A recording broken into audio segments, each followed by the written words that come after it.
하나님의 말씀 창세기 49장 1절에서 4절까지 읽습니다. 야곱이 그 아들들을 불러 이르되 너희는 모이라. 너희의 후일에 당할 일을 내가 너희에게 이르리라. 너희는 모여 들으라. 야곱의 아들들아, 너희 아비 이스라엘에게 들을지어다. 루우벤아, 너는 내 장자요 나의 능력이요 나의 기력의 시작이라. 위광이 초등하고 권능이 탁월하도다마는 물의 끓음 같았은즉 너는 탁월치 못하리니 네가 아비의 침상에 올라 더럽혔음이로다. 그가 내 침상에 올랐었도다. 아멘. 야곱이 이제 그 삶을 마감하면서 12아들을 한 자리, 자기 누워있는 침상 곁으로 다 불러 모았습니다. 단지 한 개인, 한 가정의 일이 아니라 하나님 백성, 하나님 나라의 일로서 또 구약 성도들만을 위한 일이 아니라 우리 모두에 대한 구원에 대한 하나님의 계시입니다. 그래서 이 창세기 49장은 단지 죽어가는 한 노인의 유언이 아니라 하나님께서 하나님 백성, 우리에게도 주시는 참 귀한 말씀인데 우리가 이 말씀 잘 생각하지 않고 잘 모를 때가 많습니다. 그래서 이제 이 시간을 통해서 하나하나 살펴보는 거죠. 1절에 보면 야곱이 그 아들들을 불러 이르되 너희는 모이라 그렇게 말씀했습니다. 너희의 후일에 당할 일을 내가 너희에게 이르리라. 그 다음에 또 반복합니다. 너희는 모여 들으라. 야곱의 아들들아, 너희 아비 이스라엘에게 들을지어다. 이스라엘 백성 모이라 이렇게 말씀했고 또 들으라 이렇게 두 번씩 강조했습니다. 오늘날도 우리가 하나님 앞에 모여서 하나님의 말씀을 듣습니다. 이때 야곱의 그 마지막 어떻게 보면 유언이요 또 마지막 자녀들에 대한 축복인데 그 말씀을 듣기 위해서 그 아들들이 하던 거 다 멈추고 그 이 순간에는 이것보다 더 중요한 것이 없는 거죠. 그 아버지 앞에 다 함께 모였습니다. 그리고 이제 야곱이 맏아들 루벤으로부터 시작해서 막내 아들 베냐민에게 이르기까지 대부분 이렇게 나이 순서대로 하나씩 성령의 감동을 받아서 그냥 자기 생각대로가 아니라 하나님께서 야곱에게 주시는 예언의 말씀을 따라서 이렇게 축복합니다. 창세기에 있는 가장 긴 축복이요 또 가장 긴 예언이고 이제 장자 루벤으로부터 시작합니다. 오늘 그래서 3절 4절에 있는 루벤에 대한 축복 이 말씀을 좀 생각해 보고자 합니다. 3절 읽어보겠습니다. 루벤아, 너는 내 장자요 나의 능력이요 나의 기력의 시작이라. 루벤이 야곱의 맏아들이죠. 야곱에게는 아내가 몇 명 있었어요? 2명이라 그렇게 말할 수도 있고 또 4명이다 이렇게 말할 수도 있어요. 그 2명이라 그러면 레아와 라헬 이렇게 말하겠죠. 근데 야곱은 4아내 중에 한 아내만 사랑했습니다. 라헬만 사랑했어요. 근데 루벤은 누가 낳은 아들일까요? 야곱이 별로 사랑하지 않았던 레아의 아들, 그러니까 라헬의 언니, 그 레아의 아들이었습니다. 그래서 창세기 29장 32절에 보면 레아가 잉태하여 아들을 낳고 그 이름을 루벤이라 하여 가로되 여호와께서 나의 괴로움을 권고하셨으니 이제는 내 남편이 나를 사랑하리로다 하였더라.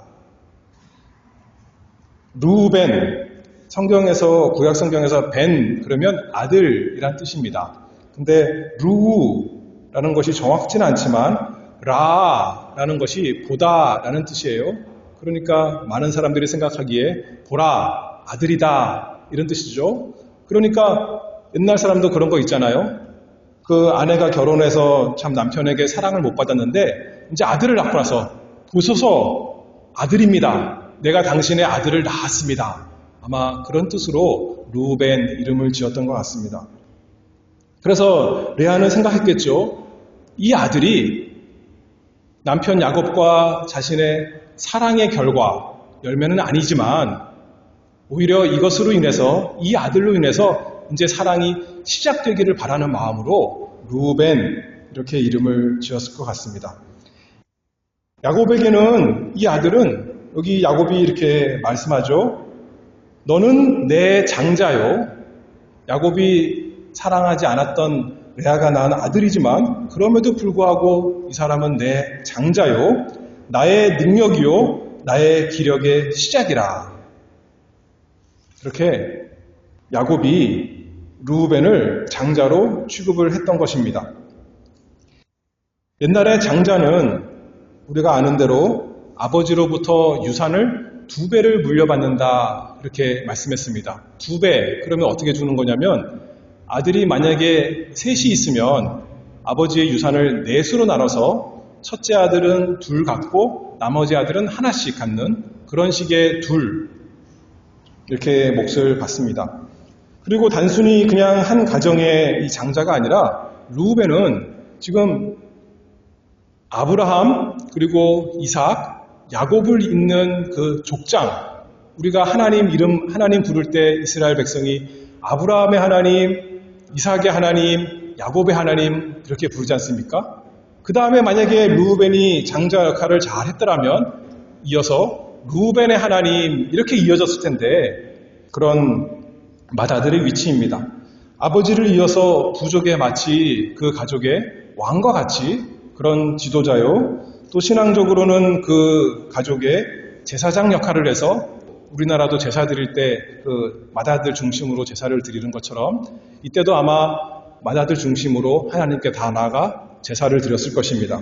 뿐만 아니라 아브라함, 이삭, 야곱이 하나님의 말씀을 받아서 아들들에게 전했던 것처럼 르우벤이 장자로서 계속 있었더라면 그가 하나님의 선지자로서 하나님의 말씀을 받아서 그 가족에게 다 전하는 사람이 되었을 것입니다. 그래서 하나님께서 아브라함에게 주셨던 약속대로 이삭과 야곱에게 주셨던 약속대로 그 약속의 씨 르우벤을 통해서 나왔을 것이고 그래서 르우벤의 지파를 통해서 이제 온 땅의 사람들이 다 복을 얻는 그 엄청난 축복의 통로가 되었을 것입니다. 야곱도 그렇게 생각했을 것 같아요. 맨 처음에 레아가 르우벤을 낳았을 때 그 아들을 자기 품에 안고 생각했겠죠. 여기 하는 말처럼 너는 내 장자요, 나의 능력이요, 나의 기력의 시작이라. 그리고 이제 계속 말합니다. 위강이 초등하고 권능이 탁월하도다 이렇게 말씀합니다. 위광, 다른 번역을 보면 위엄, 네 위엄이 초등, 아주 저급하다 그것이 아니라 초등학교 수준이다가 아니라 뛰어넘을 초, 넘을 초, 등, 동등한 사람들보다 더 뛰어넘는 그런 위엄이 있는 사람이다 그런 뜻입니다. 그래서 위엄이 탁월하고 권능이 탁월하다. 왜냐하면 너는 장자이기 때문에 너는 내 능력이요 내 기력의 시작이기 때문에. 그래서 이 르우벤이야말로 아브라함, 이삭, 야곱을 이어서 그 다음 족장이 될 맏아들 그 신분으로 태어났던 것이죠. 시작은 그렇게 했는데 그 다음에 제가 아까 읽다가 좀 말았는데 그 3절 읽어보면 마지막에 위광이 초등하고 권능이 탁월하도다 그 다음 뭐라고 나와요? 많은 우리 성경이 이렇게 번역해놨습니다. 다시 말해서 탁월하도다 그러나 이렇게 말하는 거죠. 그러나 하면 앞에랑 뒤에는 서로 반대되는 말이 오는 겁니다. 앞에 나쁜 것이 왔을 때 그러나 그러면 뒤에 좋은 것이 오는 것이고 앞에 좋은 것이 왔을 때 그러나 그러면 뒤에는 나쁜 것이 오는 겁니다. 이렇게 르우벤의 시작은 참 좋은 것이었는데 탁월한 것이었는데 그러나 4절 이어갑니다. 물의 끓음 같았은즉 너는 탁월치 못하리니. 처음 시작은 탁월했는데 계속 그랬으면 참 좋았겠는데 그러나 이제는 탁월하지 못하게 될 것이다. 야곱이 그렇게 맏아들에 대해서 말씀을 하고 있습니다. 28절, 야곱이 아들들에 대해서 축복을 다 하고 나서 마지막에 이렇게 말씀합니다. 28절입니다. 이들은 이스라엘의 12지파라. 이와 같이 그 아비가 그들에게 말하고 그들에게 축복하였으되 곧 그들 각인의 분량대로 축복하였더라. 한 거 보니까 우리가 보기에는 어떻게 보면 그 심판의 말씀이요 저주의 말씀, 너는 탁월하지 못할 거야, 그런 것 같지만 성경에서 평가하기로는 그래도 그것도 축복이다 이렇게 말씀하고 있죠.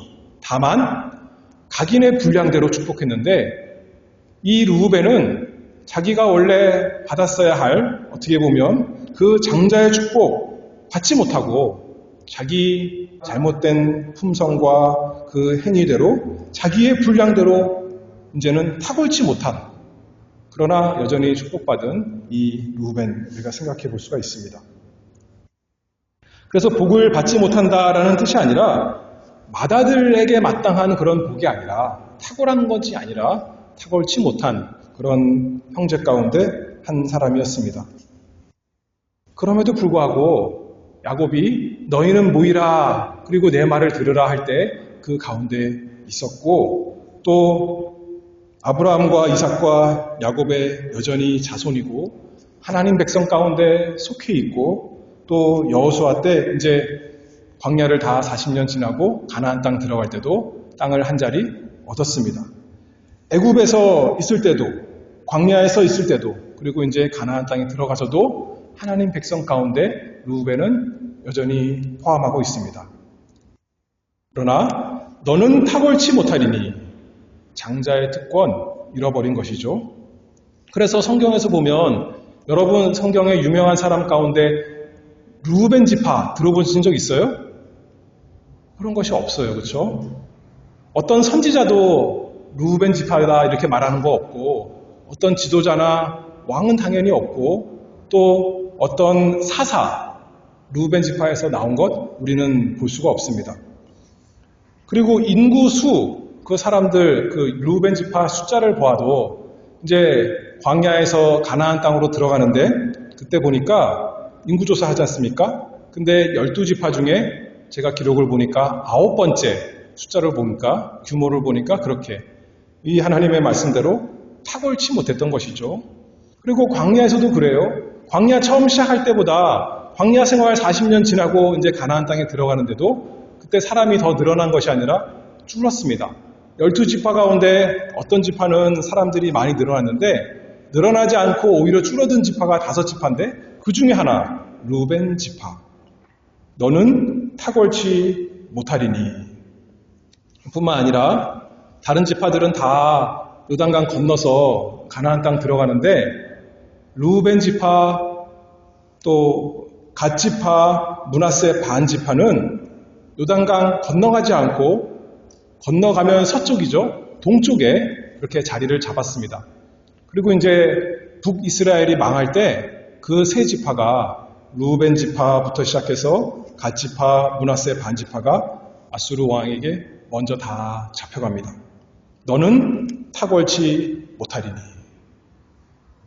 이스라엘 야곱의 맏아들로 태어났지만 위강이 초등하고 권능이 탁월하였어야 되는데 물의 끓음 같았은즉 너는 탁월치 못하리니, 그런 사람이 되었습니다. 여기 탁월치 못한 것에 대해서 뭐라고 표현했냐면 물의 끓음 같았은즉 그렇게 표현했어요. 그래서 탁월치 못한다라고 야곱이 이렇게 예언하는 겁니다. 물의 끓음 같다. 끓는 물이 어떻습니까? 부글부글부글 끓으면 편안한 물, 안전한 물이 아니라 요동치는 겁니다. 마치 바다에 파도가 심히 부는 것처럼 요나가 하나님 낯을 피하여 다시스로 가다가 큰 풍랑을 만나서 다 죽게 됐던 그런 물처럼 예수님의 제자들이 갈릴리 호수에서 풍랑을 만나서 죽게 됐던 그런 물처럼 물의 끓음 같았은즉 너는 탁월치 못하리니. 그래서 보니까 르우벤은 그 성품이 물의 끓음같이 이렇게 불안한 사람이었던 것 같습니다. 평안하고 고요하고 안전해서 사리를 분별을 이렇게 차분하게 잘 하는 사람이 아니라 성격이 급하고 요동치는 사람, 불안정한 사람입니다. 그래서 성경에 물은 이렇게 요동치는 것이라면 그 반대는 반석일 텐데 루벤은 반석같이 되지 못했습니다. 파도가 일어나고 폭풍이 몰아쳐도 흔들리지 않는 반석이 되지 못하고 시련이 오고 유혹이 오면 이리 흔들리고 저리 휩쓸리고 육신에 이끌리는 물의 끓음 같은 사람이었습니다. 잠언 23장 7절 말씀을 보면 대저 그 마음의 생각이 어떠하면 그 위인도 그러한즉 예수님께서도 말씀하셨잖아요. 사람 속에 있는 그 마음 속에 있는 것이 밖으로 나온다 그랬는데 이 루벤 속이 그 마음의 생각이 물의 끓음 같았기 때문에 그 사람이 행하고 말하는 것이 이 다 탁월치 못한 참 안타까운 모습들이 많이 나옵니다. 그래서 그 인생에 특별히 두 가지 사건을 우리가 생각해 보겠습니다. 첫 번째로는 창세기 37장인데 창세기 37장은 어떤 장이냐면 형들이 요셉을 상인들에게 팔아넘기는 장입니다. 이제 형제들은 양떼에게 꼴을 먹이려고 멀리 떠났죠. 근데 아버지 야곱이 요셉에게 명해서 형들에게 찾아가라 말씀했습니다. 근데 요셉은 아버지 말씀 순종해서 멀리 형들을 찾아갑니다. 근데 형들이 저기 보니까 어떤 사람이 하나 오는데 요셉인 거예요. 요셉인지 어떻게 알았어요? 자기들은 그냥 남루한 옷을 입고 있는데 저기 보니까 누가 채색 옷을 입고 오는 거예요. 그런 거 보니까 쟤 요셉이구나. 근데 우리가 사랑하는 동생 요셉이 아니라 미워하는 요셉. 왜 요셉을 미워했죠?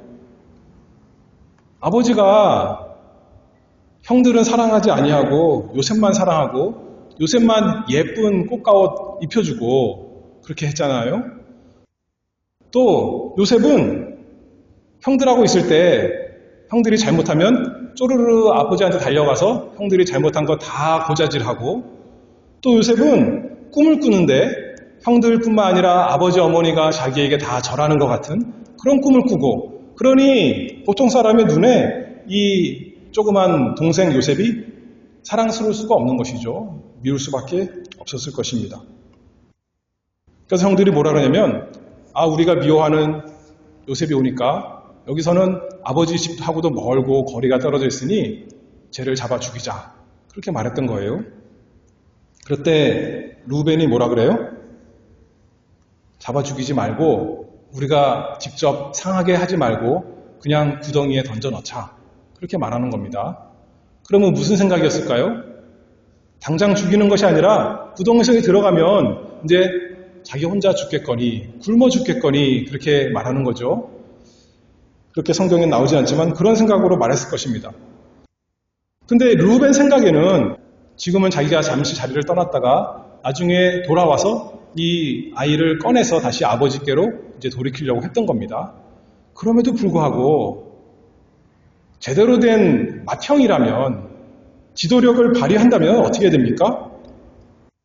동생들이 아무리 뭐라 그러든 간에 너희가 무슨 생각을 하는 거냐? 악한 생각을 하지 마라. 우리 동생에게 손가락 하나도 대지 마라. 그런 말 하다가는 내가 너희를 혼내줄게. 그렇게 했어야 되는데 우리 가운데 저 동생뿐만 아니라 우리 가운데 누구라도 죽는 것보단 차라리 내가 죽는 것이 낫겠다. 그렇게 해서 동생을 잘 보호해주고 이렇게 한 마음이 됐어야겠지만 동생들이 다 같이 쟤를 죽이자 그러니까 타협해서 우리 성경에 보니까 오늘 뭐라 그랬어요? 물에 끓음 같았은즉 다른 사람 말에 휘둘려서 확고하게 이렇게 올바른 일을 하지 못하고 끌려가는 사람이었습니다. 그런데 우리 본문에서 말씀하는 것은 그게 아닙니다. 결정적인 사건이 있었는데 물에 끓음 같아서 탁월치 못하게 된 이 잘못된 행동은 그 다음에 이어서 말합니다. 물에 끓음 같았은즉 너는 탁월치 못하리니 네가 아비의 침상에 올라 더럽혔음이로다. 이게 무슨 일이냐면 창세기 35장에 22절에 이렇게 말씀합니다. 이스라엘이 그 땅에 유할 때에 르우벤이 가서 그 서모 빌하와 통간함에 이스라엘이 이를 들었더라. 야곱의 아들은 12이라. 무슨 일이 있었냐면 르우벤 맏아들이 자기의 서모, 자기의 어머니 뻘인 거예요. 자기 아버지의 첩 빌하와 통간했다 그렇게 말했고 그 야곱이 그 말을 들었다 이렇게 말해요. 그리고 나서 한 번도 꾸짖은 것이 성경에서 나오지 않습니다. 그리고 이제 오랜 세월이 지난 거예요. 그리고 이제 마지막 야곱이 유언할 때 이제 그 이야기를 꺼내는 것입니다. 창세기 35장에서 그랬다 그랬는데 창세기 35장이 무슨 장이냐면 너무나 유명한 장입니다. 이 르우벤 때문에 유명한 것이 아니라 하나님께서 야곱에게 나타나셔서 베델로 올라가라 그렇게 하신 곳이 창세기 35장이에요. 그래서 그곳에서 야곱과 모든 식구들이 이제 새롭게 다짐을 하고 새 출발하는 곳이 바로 창세기 35장입니다. 하나님께서는 야곱에게 나타나셔서 이스라엘이라 그렇게 불러주시고 아브라함과 이삭에게 했던 약속을 다시 야곱에게 재확인시켜 주십니다. 얼마나 영적으로 참 높이 올라갔던 그 존귀한 시간이었습니까? 그런데 르우벤은 라헬의 하녀 빌하와 아버지 첩과 이 참 부끄러운 일을 저지르고 맙니다. 이 죄는 고린도전서 5장 1절에 보면 이렇게 말씀하죠. 너희 중에 심지어 음행이 있다 함을 들으니 이런 음행은 이방인 중에라도 없는 것이라 누가 그 아비의 아내를 취하였다 하는도다. 아버지의 아내를 취하는 어떻게 보면 근친상간 이런 죄는 이방인 중에도 이런 얘기는 없는데 고린도 교회에 그런 음행죄가 들어왔던 거예요. 이 르우벤이 그 죄를 범했습니다. 야곱 입장에서는 어떤 때였냐면 창세기 35장에 보면 그 바로 위에 자기가 가장 사랑하는 아내 라헬이 죽은 때였습니다. 베냐민을 낳다가 죽었어요. 그래서 마음이 크게 상심했을 그때에 르우벤은 이런 크나큰 부끄러운 일을 저지르고 만 것이죠. 아내 때문에도 마음이 상했는데 아들이 그렇게 참 수치스러운 일을 했다고 보니까 이 아버지 마음이 얼마나 참 아팠겠습니까? 그러나 성경에서는 그것에 대해서 더 이상 언급하지 않았습니다. 그러나 이 마지막 순간에 성령 하나님께서 야곱에게 이 사건을 생각나게 하시고 야곱에게만 생각하게 하시는 것이 아니라 르우벤도 다시 생각하도록 이렇게 말씀하는 거죠. 그리고 이렇게 말합니다. 마지막에 읽어보면 그가 내 침상에 올랐었도다. 아까는 뭐라 그랬냐면 네가 아비의 침상에 올라 더럽혔음이로다. 르우벤에게 말하는 거예요. 근데 이제 르우벤에서 야곱이 얼굴을 돌이켜서 그 옆에 있는 다른 형제들을 보고 말하는 겁니다. 그렇죠? 3인칭으로 말해요. 그가 내 침상에 올랐었도다. 그러니까 르우벤에게만 하는 말이 아니라 여기 있는 모든 사람에게 야곱이 다 얘기하는 거죠. 모두가 그 부끄러운 일을 알도록.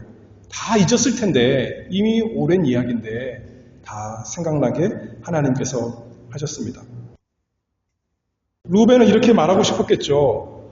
아버지, 이미 오랜 세월이 다 지났는데 그냥 넘어가시면 안 될까요? 그러나 하나님께서 결코 죄를 간과하지 않으십니다. 어차피 더러운 세상, 어차피 우리가 다 죄 짓고 사는 건데 어쩔 수 없는 거 아닙니까? 그냥 우리가 서로 용납하고 사면 되는 거 아닙니까?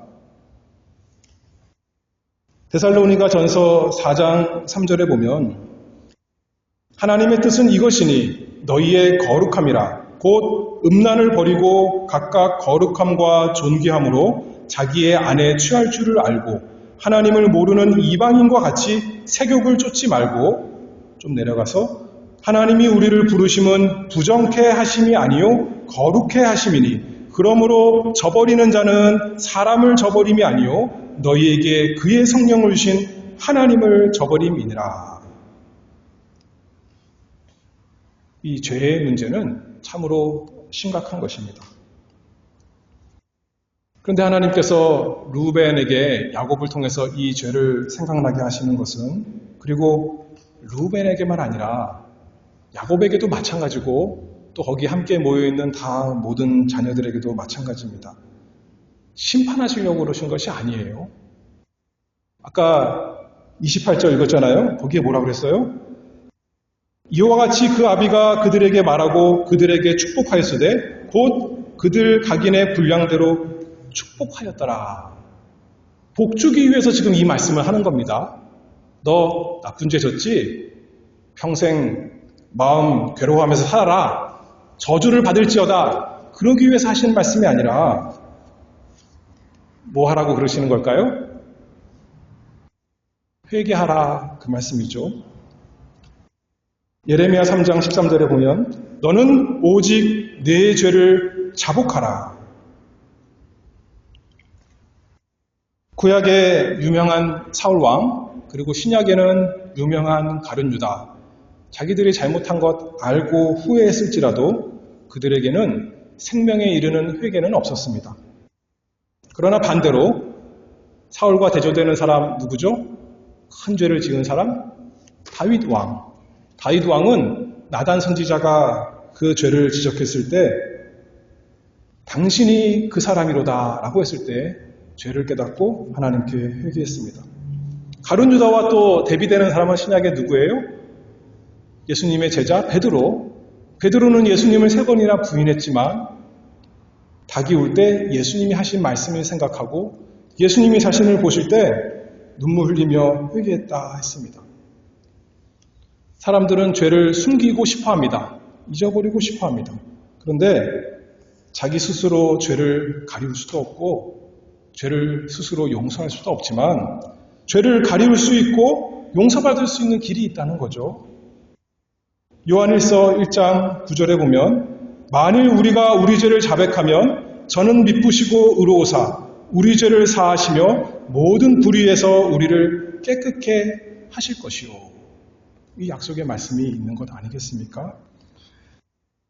이 세상 더럽고 우리 스스로도 여전히 더러운 것이 많은데 나는 어찌할 수 없습니다.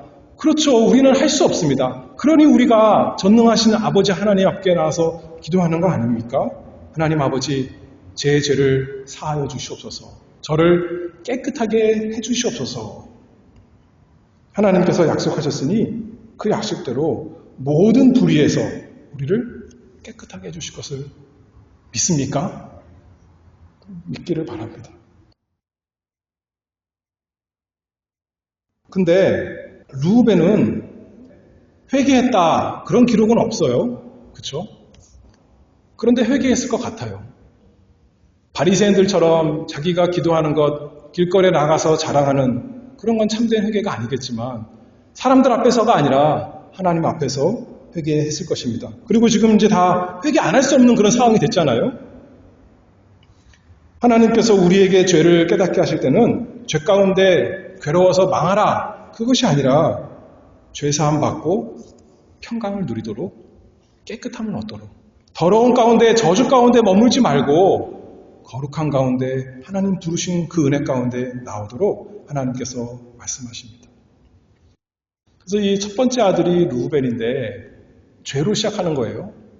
우리가 생각해 볼 때 우리의 구원을 생각해 볼 때도 그렇습니다. 우리가 하나님 앞에 우리가 죄인인 것을 알 때 예수 그리스도가 필요해서 나아가는 건 아닙니까? 하나님께서 우리에게 죄를 먼저 깨닫게 하십니다. 그리고 우리를 그 모든 죄에서 구속하시는 예수 그리스도 간절히 붙들게 하는 거죠. 이 루벤이 회개했는지 안 했는지 정확히 나오지 않지만 여러 가지 증거가 있습니다.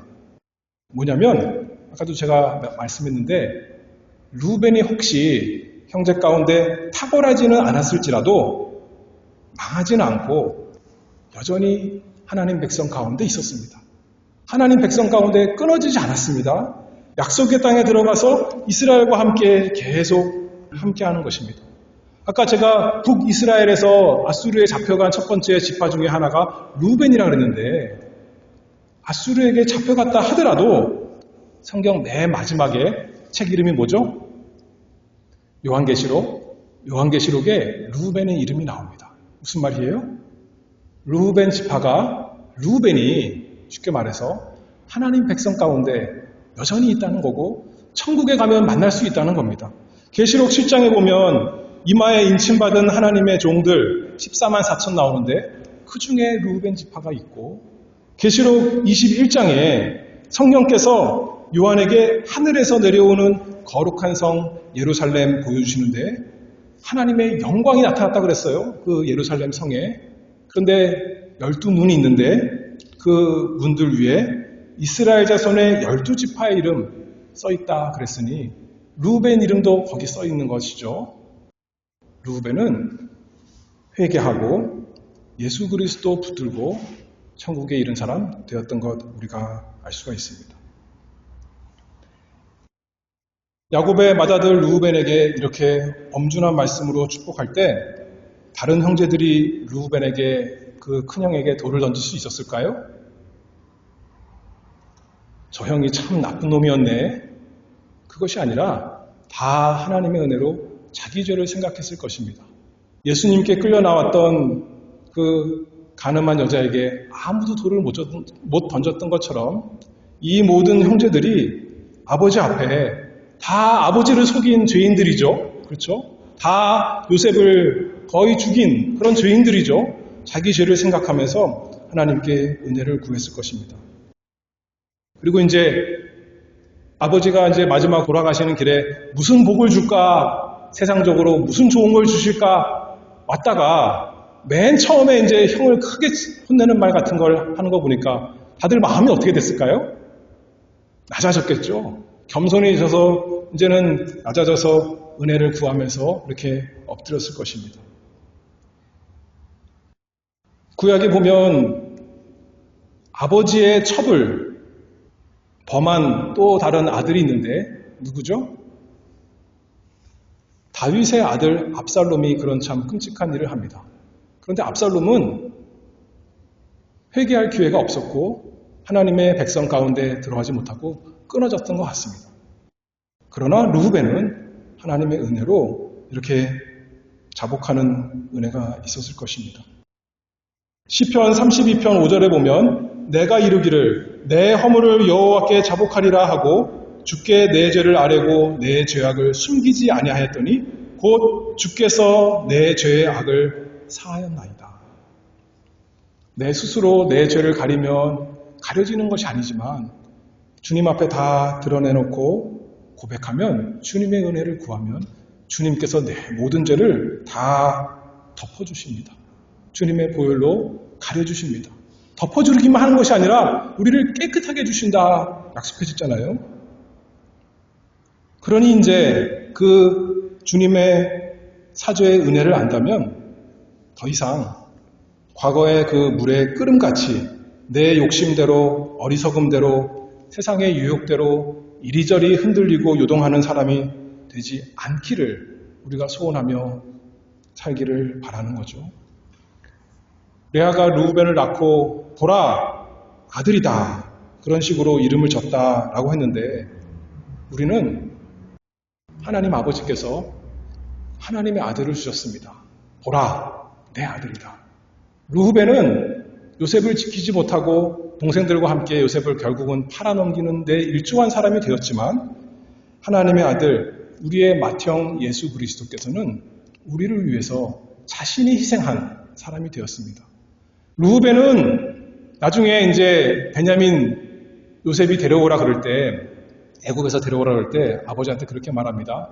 제가 반드시 베냐민을 꼭 데려오겠습니다. 그렇지 못하면 내 두 아들 희생시키겠습니다. 자기 아들은 희생시키더라도 자기가 죽겠습니다. 그 말은 못하는 거예요. 그러나 우리 주 예수 그리스도 우리의 맏형 장자 예수 그리스도께서는 자신을 희생해서 우리가 우리의 죄값을 받지 않도록 하시는 하나님의 아들이십니다. 그러니 우리가 그분의 은혜를 안다면 우리는 다시는 주님을 욕되게 하지 않기를 우리 사랑하는 사람들을 욕되게 하지 않기를 구하는 사람이 되기를 바랍니다. 모세가 느보산에 올라가서 이제 마지막 이스라엘이 가나안 땅 들어가기 전에 백성들을 축복하면서 신명기 33장 6절에 보면 루벤은 살고 죽지 아니하고 그 인수가 적지 않기를 원하도다.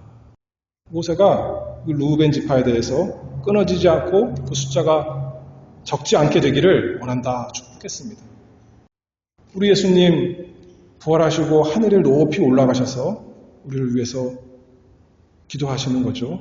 그래서 우리가 이 세상에서 끊어지지 않고 끝까지 견디며 믿음을 지킬 것을 믿습니다. 그러니 고린도전서 16장 13절 깨어 믿음에 굳게 서서 남자답게 강건하여라. 이 사람 저 사람 이 세상 또 저 세상 우리를 흔든다고 흔들리지 말고 시편 57편 7절 말씀에 하나님이여 내 마음이 확정되었고 내 마음이 확정되었사오니 내가 노래하고 내가 찬송하리이다.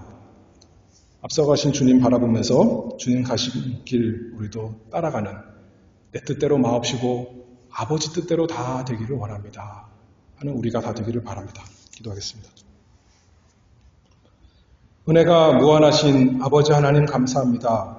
스스로는 죄 많은 우리에게 우리의 맏형이신 예수 그리스도 주셔서 우리가 받을 저주를 다 받게 하시고 우리에게 생명과 평안과 모든 복을 주시게 하시니 그 은혜를 감사합니다.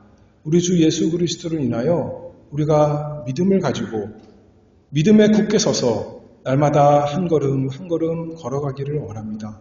물에 끓음같이 요동하는 자가 되지 아니하고 반석 위에 우리 주님 위에 굳게 서서 주님 안에서 살아가는 믿음의 용사 될 수 있도록 은혜를 주시옵소서. 예수 그리스도의 이름으로 기도하옵나이다.